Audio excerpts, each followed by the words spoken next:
news. American Airlines had to ground all of its aircraft today because of a computer glitch that had an impact all across the country and, of course, here in Austin. KXAN's David Scott live at ABIA with the latest. Robert, after a long, frustrating day, American Airlines resumed their flights at 4 this afternoon, but they still got a heck of a mess on their hands and a lot of angry folks. About 100,000 passengers were affected by this across the country, and the last I checked the Bergstrom flight board, we had 8 cancellations and 11 delays. All those folks in line could only just stand around and wait today. The airlines had no information to offer, only some snacks and some water. That was very little comfort, though, to folks who have meetings, events, reservations, and loved ones waiting for them halfway across the country. A lot of the folks here were working the phones, passing along the discouraging word to family and friends. What are they telling you?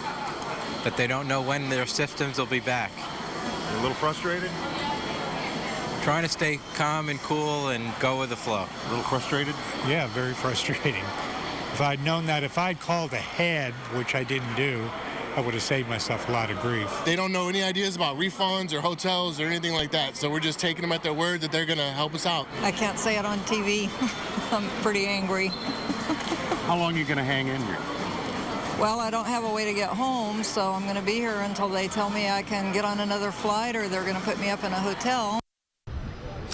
Now, again, those flights resumed at 4 o'clock today, but 900 flights were affected throughout the day, and hundreds more will be affected into the evening because a lot of the planes and the flight crews are not where they're supposed to be. So it's a jumbled mess right now.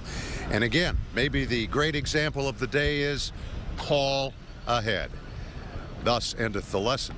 At the airport, David Scott, KXAN News. Thank you, David. Well, this was seen earlier this afternoon at the American Airlines hub at Dallas-Fort Worth. You can see the gates full of aircraft grounded by this glitch. Again, American says the computer glitch is fixed, but there are still many delays across the country from the backlog of passengers.